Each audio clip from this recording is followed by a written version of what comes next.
Good morning or good afternoon. This is Dr. David Nace, moderator for this webinar. Just bear with us for 30 seconds as we get people coming into the Zoom for the webinar.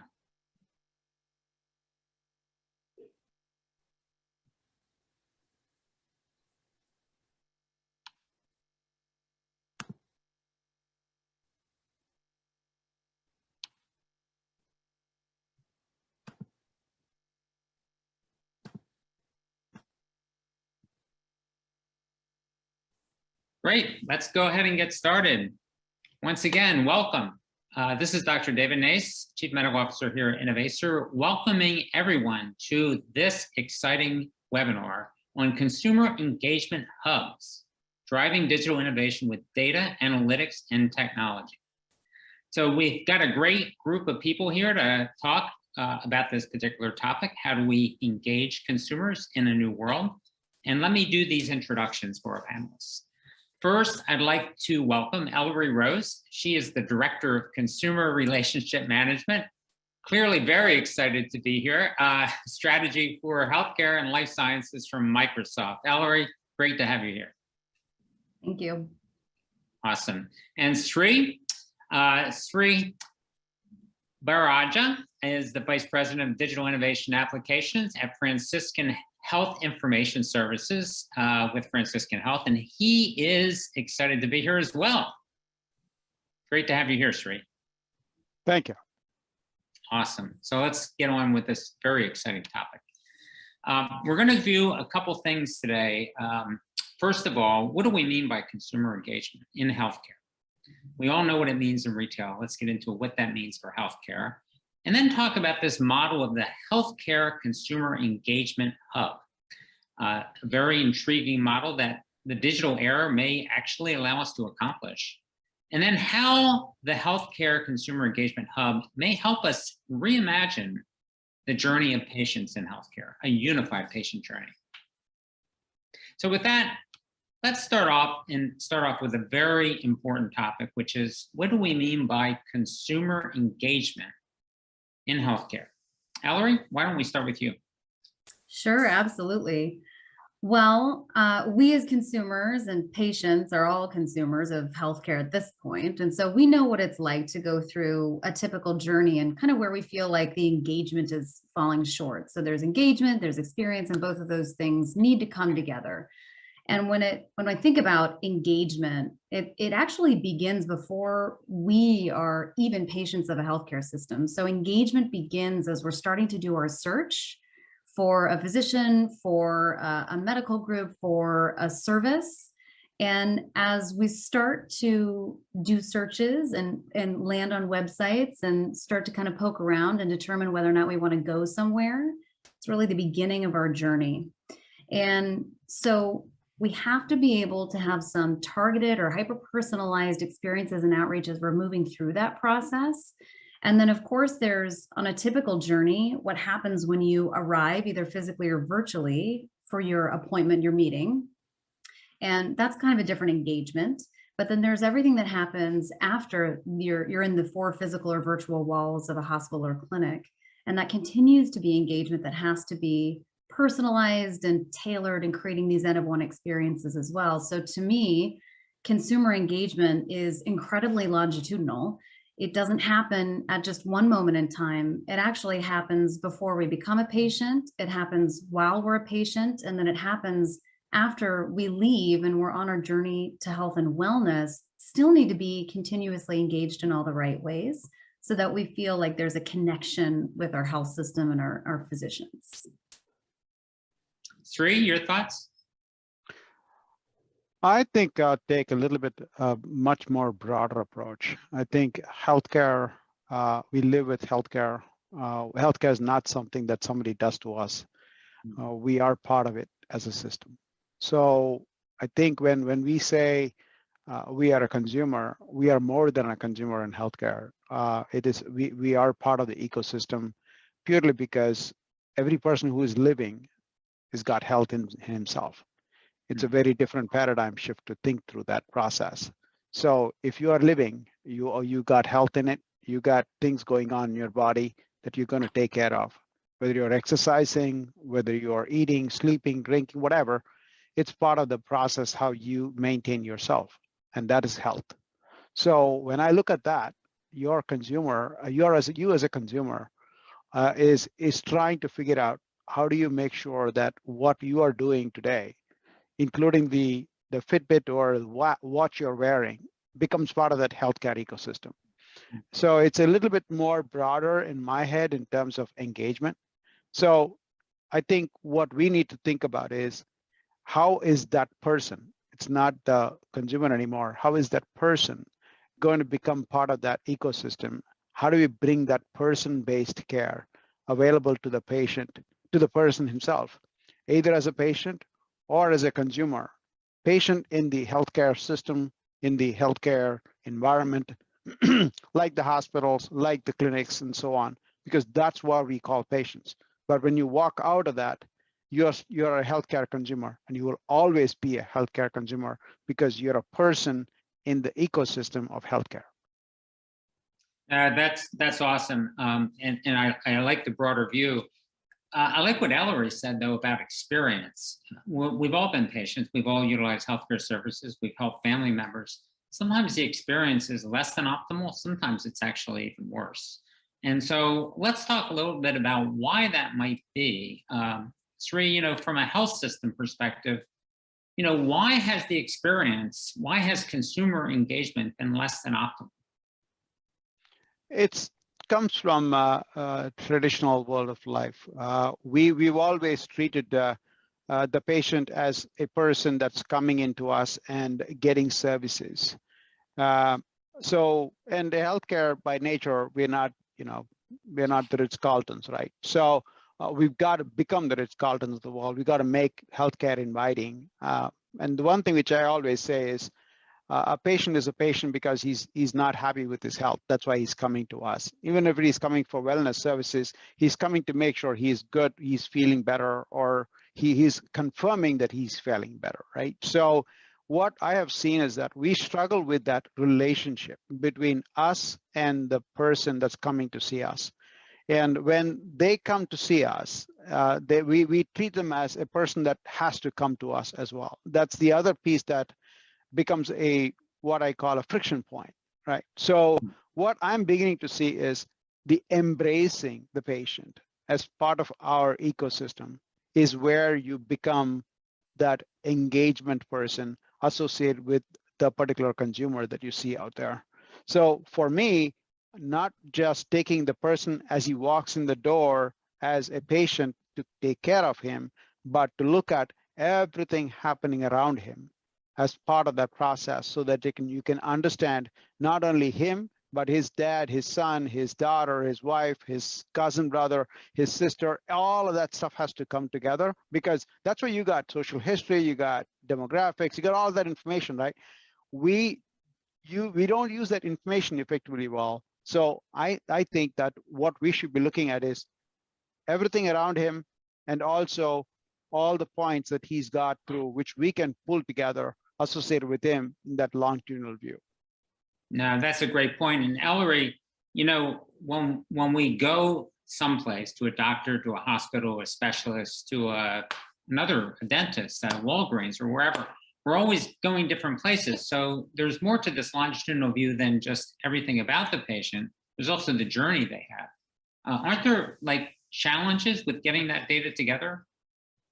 Oh my gosh, 100%. I feel like I've been talking about helping clients build a longitudinal health record, just a longitudinal health record for my entire career. It's been like the thing that everybody's been trying to do. And even looking at that, when you think about a healthcare consumer engagement hub, is a little bit too narrowly focused. So the concept of longitudinal health record is, well, we've got to be able to pull in data in and out of network about this particular patient, but we're really focused on clinical claims and some other data sets, right, that are going to be combined and mapped to that patient to create a longitudinal health record.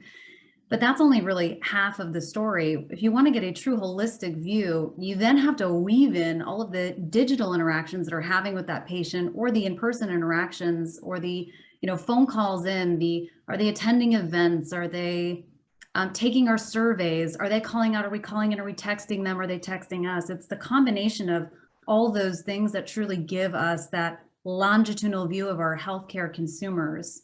In addition to what Sri said, which is like the family and the social factors and the demographics and all of that, all those socioeconomic pieces of data coming into play. No, that's really the context. You know, I saw this report where 50% of organizations will have failed to unify that, even with the pandemic and us all trying to get more digital. You know, in that context, Sri, that you were describing, right? Who is the person? You know, where do they live? Who surrounds them? Who's important? What needs do they have? What we call the social, environmental, and economic issues. We often go to a doctor's office, all they know is you just walked in and that's all they see. We really need to find a way around that. Sri, how are you thinking about that currently at a health system? So we believe that we have to take care of the patient not when he walks in the door, but actually when he's in the home. It's a very different mindset, right? So especially on some of our patients where we have at risk, right? We have a much more bigger, broader model. We don't engage with the patient every time he walks in the door. We engage with the patient 24/7 because that's what we believe will change care for that particular patient. So we understand the economic environment. We understand the social environment. We understand his simple things. Is he able to transport himself to the clinic next day to see us? Can he text us and let us know, hey, I can't make it. Could you arrange transportation? Can he just tell me, hey, I'm feeling pain. Can you help me here? That is where we are transcending towards. We are beginning towards creating multiple levels of channels. So not only channels one way, but two way.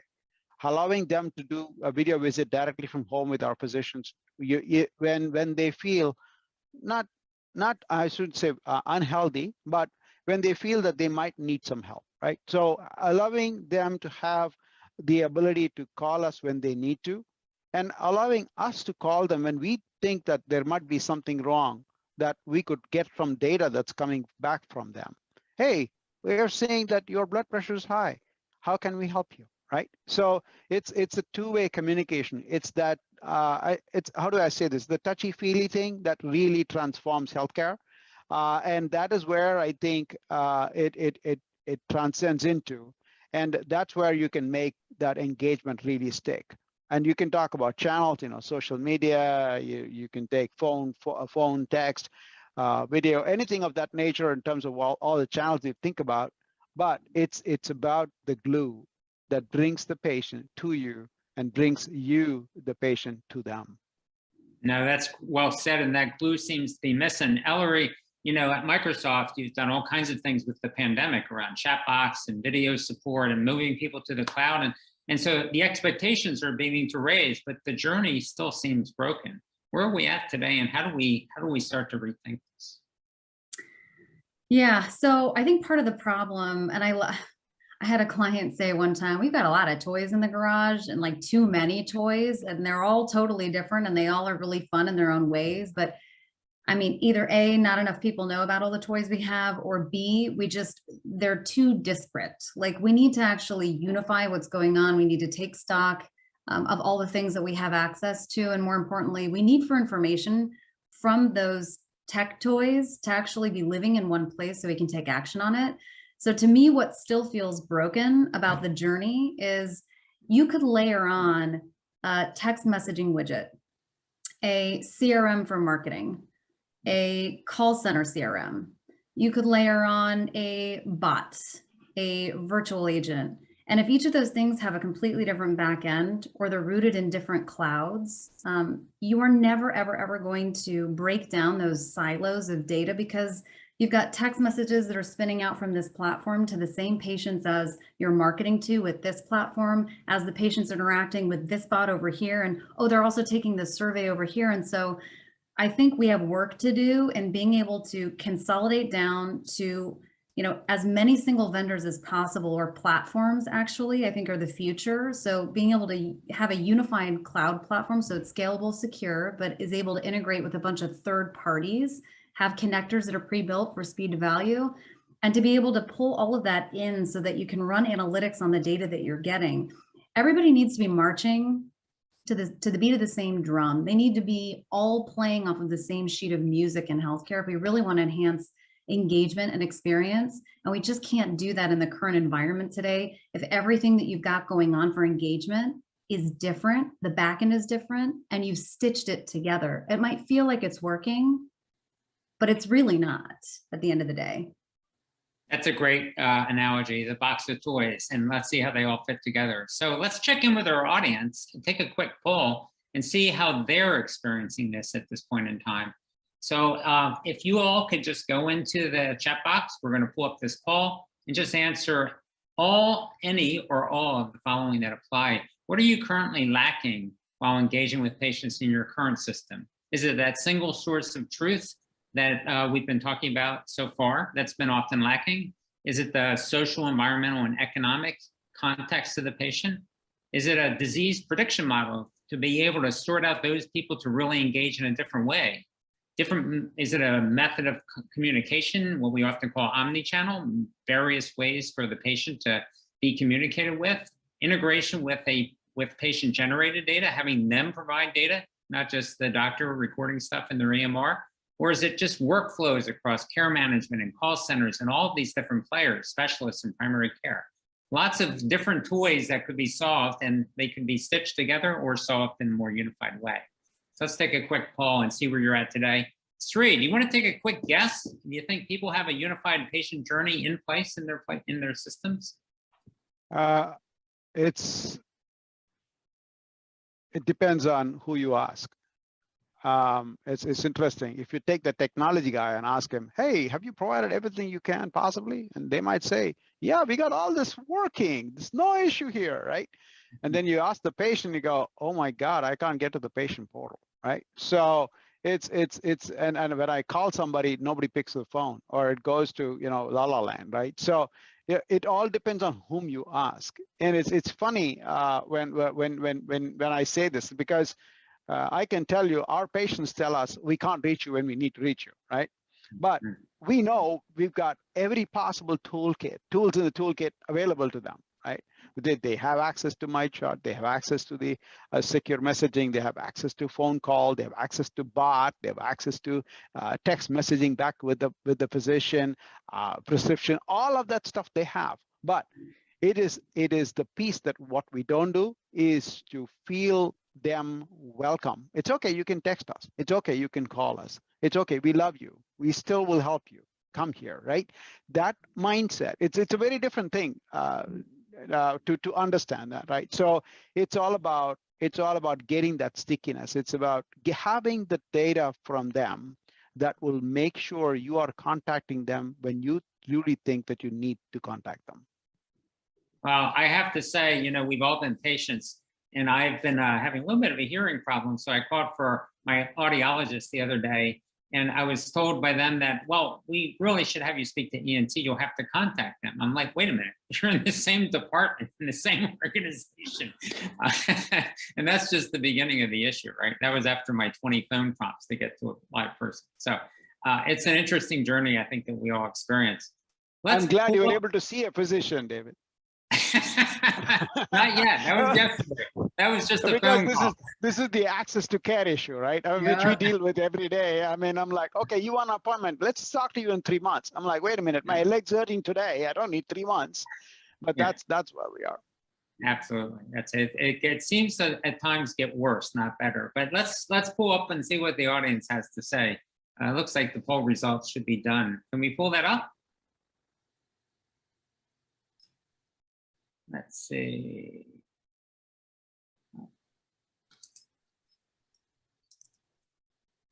Here we go. Wow. Interesting. Ellary, what do you make of this? So the one that got the most response was seamlessly integrated workflows across applications. I was just at an in-person briefing this week, and that was like top of mind for this client. Let's see what the second, single source of truth, also a big challenge for many of the clients that we're working with. Yeah, I mean, but you know what? There's no landslide, which is incredible. Like these are almost evenly dispersed across the respondents. So we know that there's a need for all of these things. It's not just slanted, towards one and none of the other ones. So, automation, integrated workflows across applications, interoperability, automation, those things to me are what are considered maybe small wins or quick wins, but they have such a huge impact. So again, if you can't seamlessly integrate from this system to this system or this widget to this widget and nothing talks to one another, you're sort of doomed to fail from the very beginning. So that makes a ton of sense to me. Automation, like RPA, McKinsey came out with an article about the top 10 technologies that they see are going to be, in the next, I think it was 10 years, really impactful. The number one was RPA, so robotic process automation. That's also another, I think, quick win from Epic in Basket, being able to triage those messages using RPA instead of humans to do that, all the way to, enhancing your current systems of engagement with automation and just ways to reduce friction. That makes sense. The most, the one that got the highest percentage here, seamless integrated, was what I just described, even within one department. So yeah, so true. I think we all experience that for sure. Well, let's get into this and let's try to move into solutions here, because I think we've got a lot to offer the audience. I'm going to start off with you, Ellary. What this term, consumer engagement hub, like, where does that term come from, and what is the idea behind it, the construct, and how does it apply to healthcare?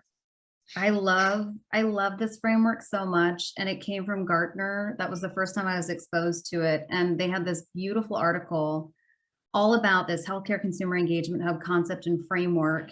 And I glommed onto it because as I looked through the framework, I thought, oh my gosh, can Microsoft really enable this whole thing? I mean, between what we have first party and our partner ecosystem. So it's exciting for me, but if I take a non-biased approach to it, a consumer engagement hub is really all about being able to aggregate vast amounts of data that are patient generated and also from the EMR, from HIEs, social determinants data, claims data. So big kind of, if we think about it as a sandwich on the top, like the top piece of bread, being able to aggregate all those disparate data sources today and mapping the patient across those data sources to create a longitudinal consumer record. Then in the middle and the meat of the sandwich is actually an intelligent and analytical CRM, because that is going to keep track of all the different engagements. Within that, there's also a concept of a consumer data platform, customer data platform, or CDP as it's called in the industry, widely used in retail, just making its way into healthcare. That's going to create a longitudinal consumer profile. So think things like, I don't know, the grabbing data and being able to dedupe it, but creating a consumer profile, like being able to say, oh, I've got this particular consumer and they've gotten a text message, 2 phone calls, they've got a care plan that they're not adhering to. And it's just a stream of stuff that's going on with them, including all of the digital footprint that they're leaving on a health system. So now we've got big data coming in and analytics on the top. We've got an intelligent CRM and a customer data platform in the middle.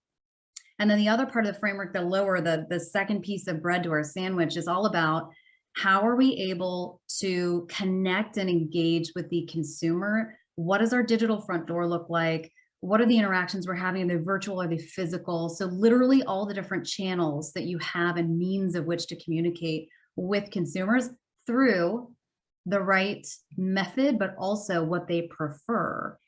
And that is really, if you truly boil it down, that is the sandwich of a consumer engagement hub, and it allows you to get that holistic view of your healthcare consumers, because you're grabbing longitudinal health record, you're marrying it with longitudinal consumer profile, and you're launching the outreach to that consumer and their family members, caregivers, external caregivers, through the way that they want to be communicated with and engaged with.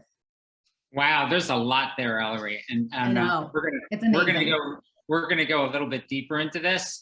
First of all, for the audience, I want to say I would imagine there are lots of questions coming up in people's minds, so please feel free to enter questions into the chat box. We'll get to that at the end if we don't entertain them along the way. But I'd like to start off, Sri. That was a lot we just heard from Ellary, and how does this differ from the historic transactional model that we see in healthcare, which ends up with a transactional data model? How does this change things? So let's go back to that term engagement. I mean, I'm going to go back to my younger days. When I'm getting engaged with a person, I'm responding to every text, every phone call. I know everything that's happening with the patient. I have complete data. It's all registering in my head. I'm responding to it, right? That is engagement. That is true engagement in real terms of the word. And then you get engaged and you get mad at, right? Think about it. When I'm just giving you that kind of a frame of reference.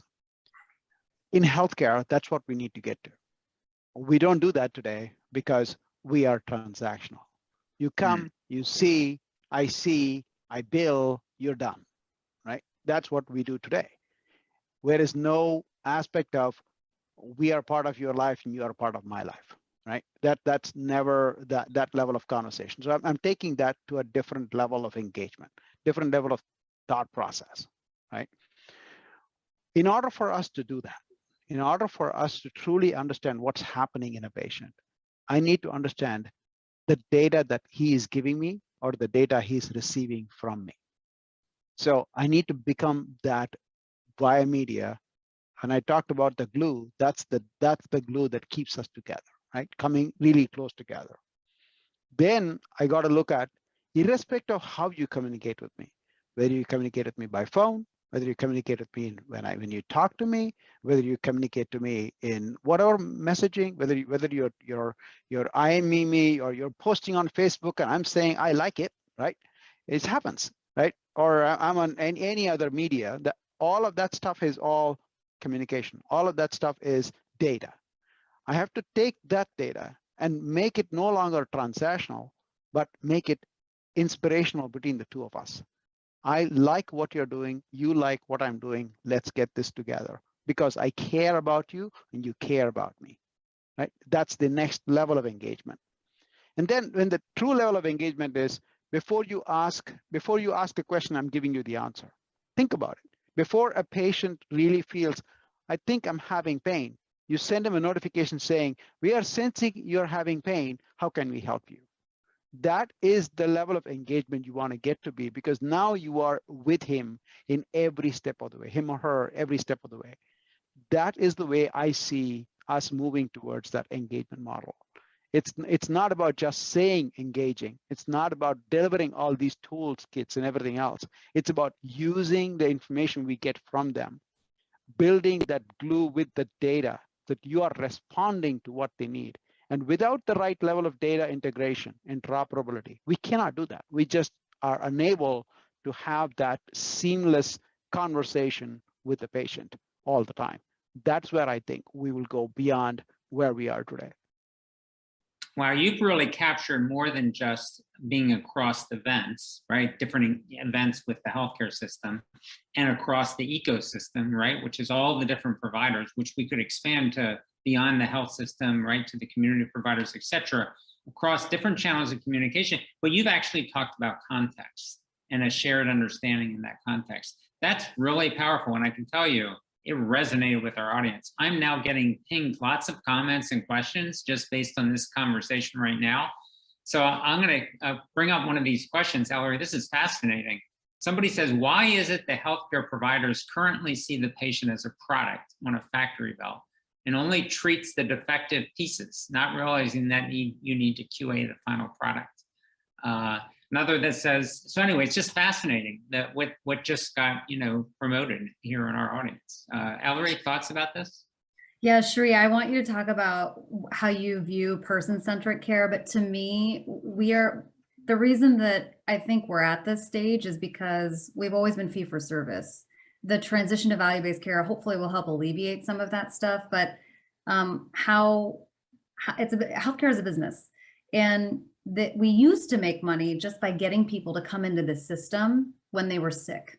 And that was sort of the way of life for a very long time. I think value-based care is really helping to shift the focus and not have it be, hey, we just want you to come in as often as possible. Instead, now we're very focused on, hey, if you need to come in, we certainly want to provide you with, the most cost appropriate and highest quality of care. But when you don't need to come in, we also want to help you, understand you holistically, and be there to help you on your wellness journey. So not just health, we want to help you get healthy, but also we want to keep you well and engage with you. That's part of this kind of engagement hub. I think that's why we are seen as being very reactive in healthcare. And we're really trying to shift to be far more proactive, which is kind of what Sri just mentioned. But I don't know, Sri, do you have comments about person-centric experience, care, and management? Yeah, you know my passion about person-centric care, Ellary. I speak about person-centric care all the time. It's beyond value-based care. It's beyond transactional care. It has to get to personal-based care. And I have seen this happen in the past 18 months. People are willing to take that additional step to take care of themselves more and more and more, rather than wait for the doctor to appear on their screen so that they can do a video visit. That is where I think we have transcended into. And I believe that we are no longer products that come off a machine that we can be attended to when I walk into front of somebody else and, you know, okay, something's wrong with you. Let me puncture you in the arm or get you something to drink so you can be better off, right? That is what we do today. And we will transition from that model to a model where I look at you as a patient, not just as a patient when you walk in front of me, but I look at you as a person beyond when you walk out the door. Because now I'm not just seeing my patient walk out the door. I'm seeing a friend, a person who is part of care, whom I'm taking care of, walking out the door. And tomorrow, when he comes back in, I will know exactly what he's done between the time he left me and between the time he's seeing me again. That is where, when you talk about across events, across the ecosystem, that's where I believe that we need to get connected. We need to get the data connected, interoperability is key. And that's how we will get better together. So Ellary, this might be a nice time to do a revisit and deeper dive into all the different parts that you were talking about before, where, you know, the toy box that currently exists, sometimes disconnected. I want to walk us through this again and just sort of point to a few. We don't have to cover all of this, a few of these to help the audience out. Yeah, sure. So we think about like traditional data, clinical and claims. That stuff is harder to get and marry together than you would imagine. An Innovaccer, in my opinion, is someone who does that the very best. So being able to grab traditional and marry it up with non-traditional data, along with ecosystem data, along with wearable device data, it's those different types of data that you have to be able to collect. And actually, I think clients have even said, you know, it's not aggregating that data isn't the hard part. Being able to actually cleanse the data, normalize the data, and run that for clients as a managed service, I think allows for clients to kind of free up their IT bandwidth and just really enter the scene when they have access to super robust, cleansed, normalized data and a curated longitudinal health record. Then when I think about being able to go fast and far, you know, being able to layer on business intelligence on top of that, creating low-code apps on top of that, being able to risk stratify on top of that, it really, the crux of an engagement hub are two things. It's that, so that hard work at the top, and very few can actually do that and do it well. And it's the digital front door components, but a big part of it is a CRM. So selfishly, I'll just harp on CRM for a moment because that's my area of focus. CRMs are really great at helping you to do segmentation along with customer data platforms so that you can create these personalized journeys. Some are event-based, some you determine, some are static, some are dynamic, but it allows you to plot out for patients that look like this. We want to do outreach and we want that outreach to look like that. And you can be very, very creative with that. So part of it is kind of that journey that you're sending them on. And part of it is how do we support when they call in or we call out so that everybody knows what they need to know about that particular consumer, whether they're not yet a patient, whether they're just a prospect. How do we get them the information that they need, help to solve their issues or resolve their issues? How do we do it in a very connected way? How do we delight them with a great experience, given that Ritz-Carlton concierge-like experience? And so again, next best action generation, segmentation, hyper-personalization, engagement, interactions and activities, all of that is really going to be done in this model by an intelligent CRM. Yeah, So those are the things I guess that I would call out. No, that makes a lot of sense. And Sri, you work in a health system. So, I often think about the consumer perspective and CRM being so important in engaging people and keeping them well. But when people get sick, sometimes they become a little bit not like a typical retail consumer, right? They suddenly become a patient dependent. How do you think about bringing these parts together when it comes to patients in that illness part of the journey, where they may not be delighted by their experience as someone who's staying healthy and well? So we run campaigns through our CRM stuff, right? That's an important piece. So we're not waiting for the patient to call us. We're actually telling the patient or calling the patient or communicating with the patient on what really is going on and how they can utilize our services. That's one thing that we do well. The other piece that we do well is connect with the patient, not only when they come to us, but even when they are in their home through our hospital at home program, right? We do a lot more around the engagement capability by bringing in a level of data insight to our physicians. So when the patient is in front of them, how do they close care gaps, right? That's the other piece that we offer to our physicians so that they can truly understand and not dump a bunch of BPAs in front of them, but provide them real insight into what is truly going on with the patient. So for example, years and years ago, I wrote a document or a paper about this.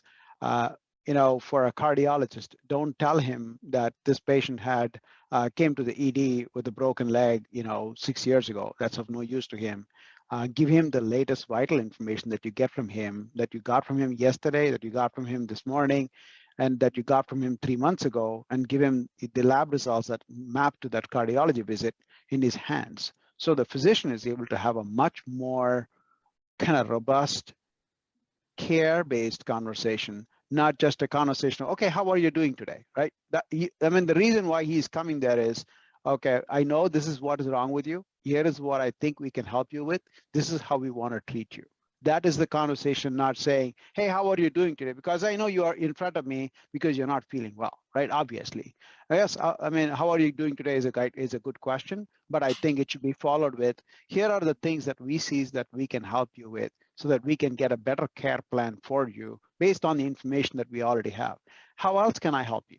That would be the way to address that care model. That's how we are structuring our data platform, our engagement platform, our CRMs, and all of our care-based connections that we have with the patient. Yeah, it sounds like you're really pulling it together in the broader view of really how do we accomplish the triple or quadruple aim that we've talked about for years. Ellary, I'm really interested in this idea as we move from being physician-centered, healthcare-centered to patient-centered. Like, what are some of the opportunities there in terms of improving healthcare? Yeah, oh gosh, there's so much opportunity in this space. And I think I really love the way that retail health is thinking about this. Now they have the benefit of starting with their roots with consumerism in mind, but I think we have an opportunity to adopt some of those practices in healthcare in the provider space.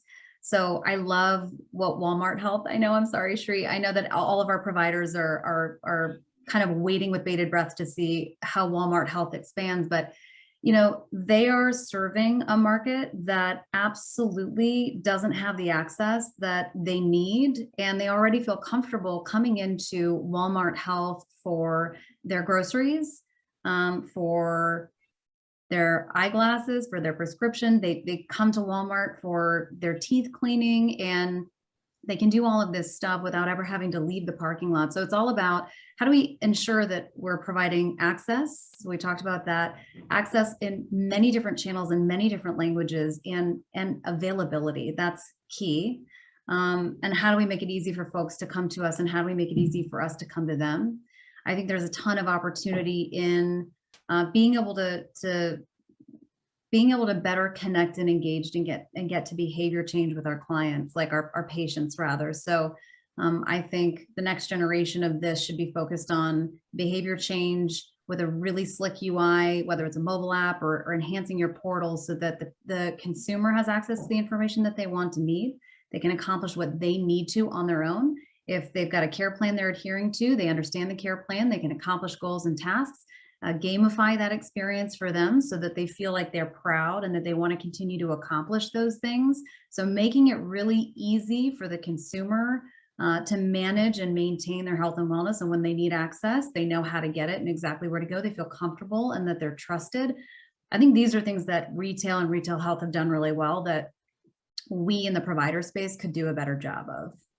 Yeah, I think Ellery's actually getting at a big issue for many health systems, which is how can this model really address the issue of equity, right? How can you really make sure that everybody is served? Sri, how do you think about that at Franciscan, about tackling the issue of equity and engagement? This is a big part of our existence, right? We are a faith-based organization. Equity is part and parcel of how we think about healthcare. Our nurses, our sisters, are every day looking at this as a very core component of how we treat patients. We are in places where other hospitals would not build them. We are in places where other people will not build clinics. And we are in places where other home health people will not go to.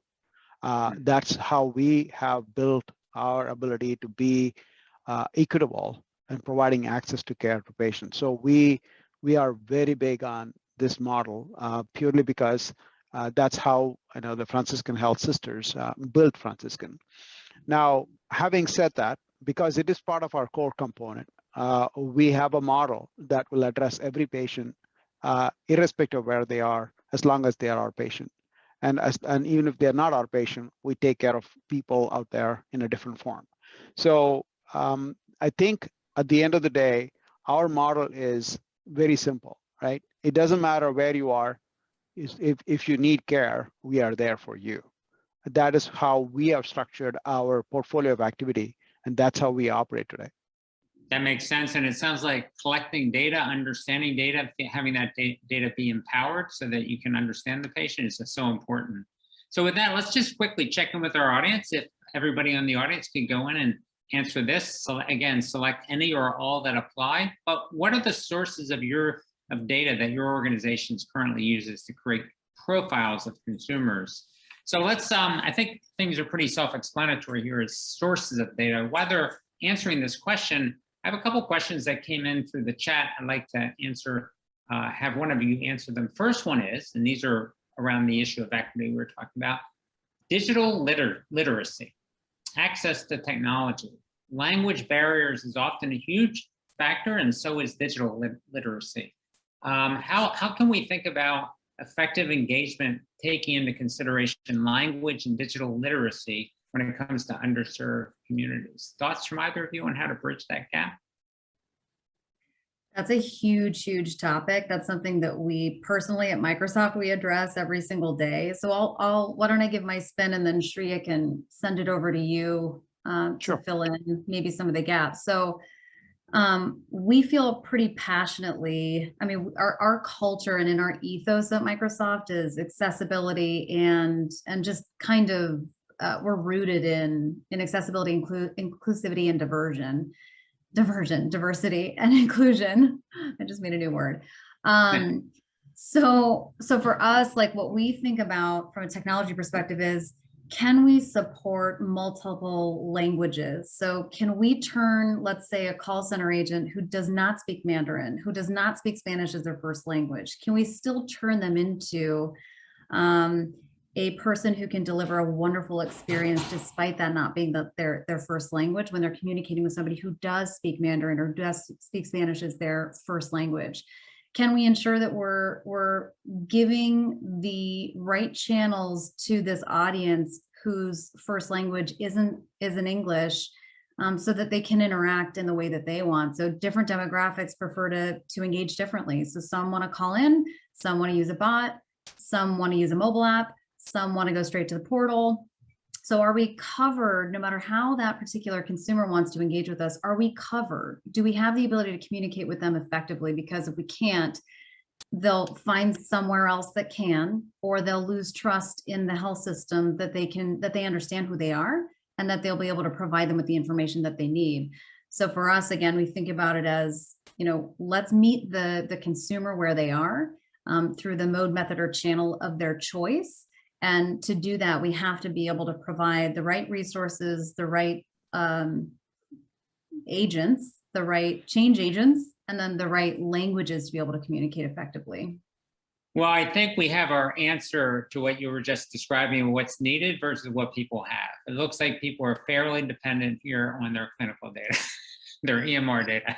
And yeah, these other sources, as you mentioned, marrying claims is difficult, but all that engagement data, all those demographics, all those things that would bring us to equity credit data is all missing. Sri, I want to get to you in just a second because I want to hear more about Franciscan. So let's move on, but this is fascinating. A lot of work to be done around data collection and leveraging the power of data in addressing these issues.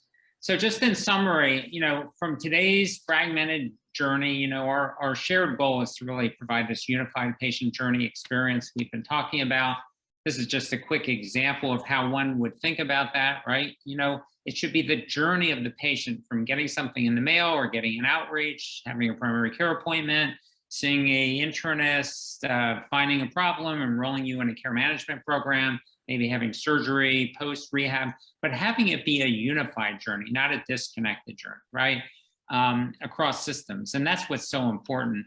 But let's get into Sri telling us a little bit about how this is working at Franciscan. Tell us a little bit about the organization, who you are, and how you're thinking about all this. So Franciscan Health is a 12 hospital system based out of Indiana and Illinois. Our goals are mostly towards our values. Our values go, as you can see, is purely based on those things that I talked about as part of our mission. Our Christian-based, faith-based mission is about that compassion, is about the concern. So here is what we did, which is kind of slightly different from what other folks are thinking about it.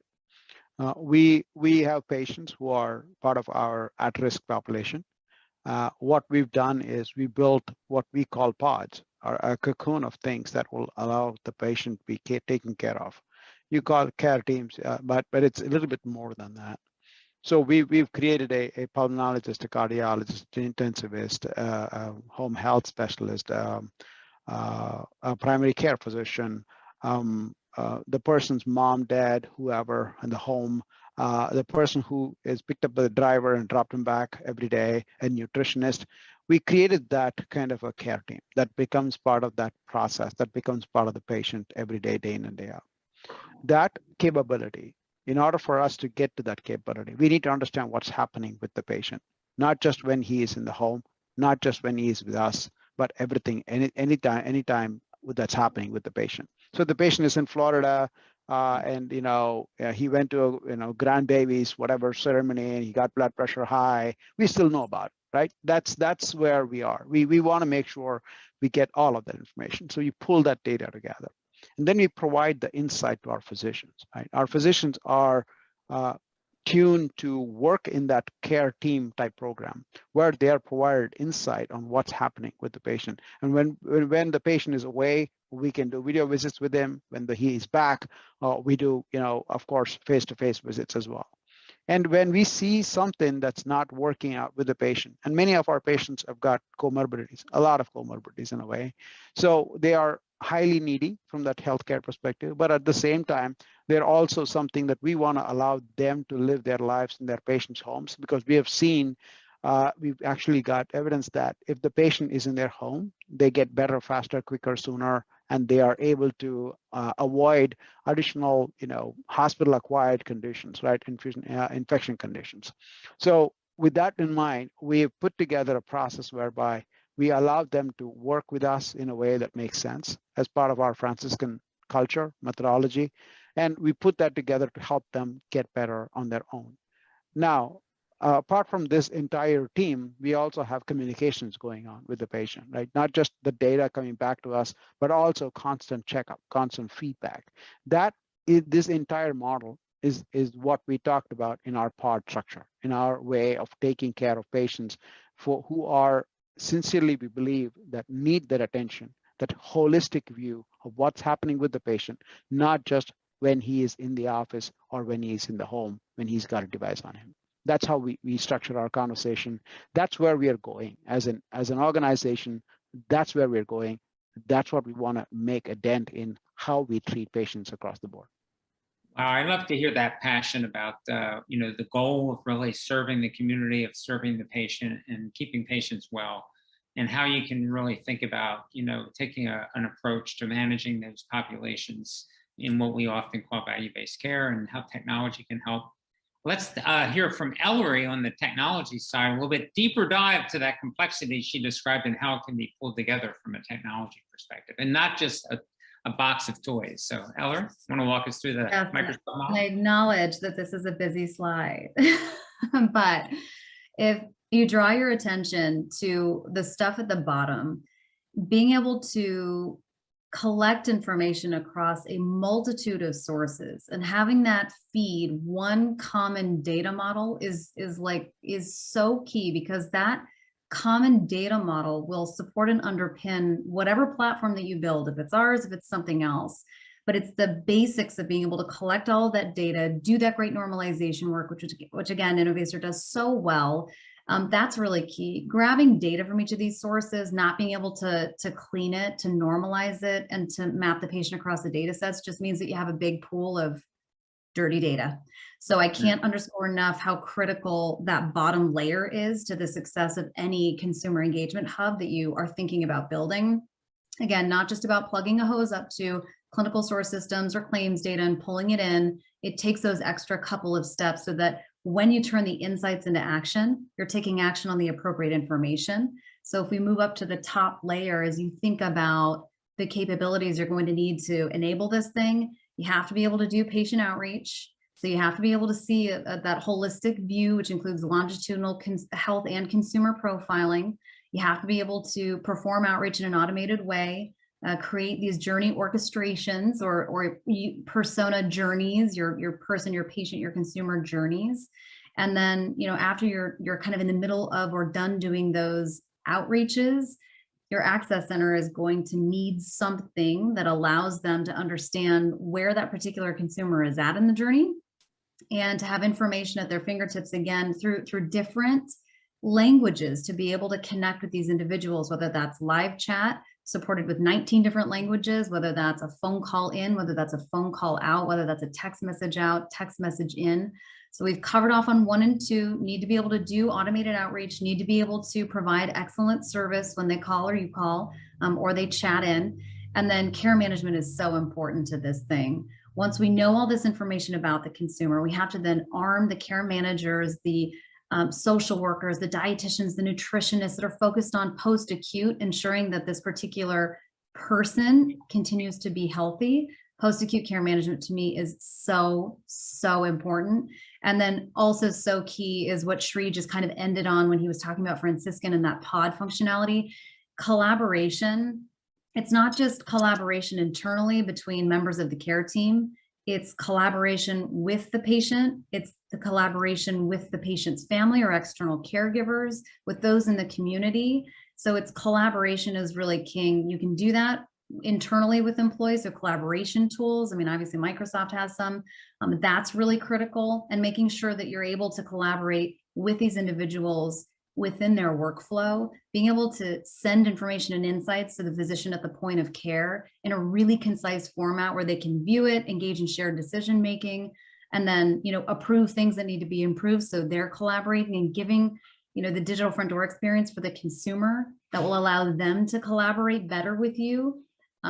Those things, to me, all 4 are so important in being able to make this engagement model kind of hum. Wow, there's a lot there. Sure. I know. So, Dr. Nace, the one thing which I take from this picture, if anybody was going to take the one thing that they will get from here is the last piece component at the bottom is the data layer. That is what I believe people struggle with today. People know all of this information can be pulled in, but one of the key things that I think is important and core is the ability to ingest that data, provide insight to, whether it's the call center person, whether it's the physician, whether it's the nurse, whether it's somebody who is sending a campaign to the patient. It doesn't matter who that person is. How are we leveraging that data, the power of that information that can be, if it is going to be a 3-word text that I'm sending to the patient, just even saying, how are you? Can I just say, how are your legs doing today, right? That means, guess what? I know that the patient had come and seen us for something. I know that we put him on some medication. I know we took care of him. I'm just asking that. So now it's personalized. It's about that person that we are bringing into our ecosystem and asking them the question. I can keep sending text every day saying, how are you today, right? That's not going to help me. What is going to help me get action? You want the patient to be activated with you, right? So when you look at the data activation platform, it allows you to activate that conversation with the patient in order to engage and get that patient into you. That is what is key when you look at all of this stuff, because what are you trying to do? You want the patient to talk to you, and you want to talk to the patient. Make them feel welcome. You are feeling welcome, and they trust you in their homes. That is what we deliver by putting this together for us from a mission perspective.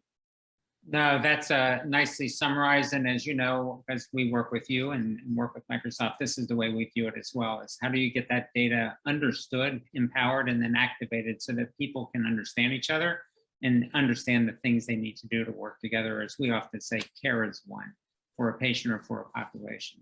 So this has been a helpful discussion. I do have some audience questions. We probably only have time for one. So I am going to pick the one that is the most profound one to summarize, and it will allow each of you to comment, which is a very simple question. What do you recommend is the most important thing to get patient engagement right? So the most important thing. Ellary, you're smiling, so I'm going to have you start. Oh, the most important thing to getting patient. Okay. I don't want people to think because I work for Microsoft and I focus on CRM that this is a totally biased answer. The way that the Cleveland Clinic, who's one of our early Cloud for Healthcare adopters, looks at CRM, I think is best practice. Try to believe that I'm unbiased. They view their EMR as their clinical system of record. Like, that's one leg of the stool. Then they have their ERP, and the third leg of their stool for them, which is their system of engagement, is CRM. I think if you truly want to do engagement, you have to have a CRM, because otherwise you're trying to make something that is really great at collecting information about clinical encounters and things that are happening when a patient is a patient. You're trying to make it do things that it can't do. It's not a marketing engine. It barely provides the call center functionality that you would want. It's not truly meant for those things. Engagement, rely on the things that every other industry relies on, retail included, which is the experience we're all trying to drive drive ourselves towards because of what we're experiencing in our daily lives as consumers in other industries. They all have relied on a CRM. Hotels, stores, everyone who's giving you a fantastic experience rely on a CRM. So for healthcare providers, for health systems, for health plans, for life sciences pharma companies, for med device companies, if you want to focus on engagement, get a really solid CRM in place. Sri, most important thing? For me, it's channels. Have open communication with channels. Now, understand which channel the patient wants you to communicate with. Not everybody likes a text. Not everybody likes a phone call. Not everybody wants you to give them an app. Not everybody wants you to force them to go to the internet. There are different ways to communicate. Understand what those communication points are, what are those channels are. Exploit them. Use them effectively with the data that you can get from them before and after they see you. That is the only way you're going to keep them connected, stay engaged with you. That's what we've seen work. That's what we've seen customers talk about, patients talk about back to us when we look at focus groups. And that's what we also believe that will improve care for the patient. Ellary, Sri, thank you very much. Well said. Most important thing, I learned a lot. Second most important thing, I had fun. So thank you both for joining. Thank you. And many thanks to our audience for participating. So with that, that ends today's webinar. Happy holidays. Thank you. Thank you. Happy holidays. Bye-bye for now. Bye. See you in 2022.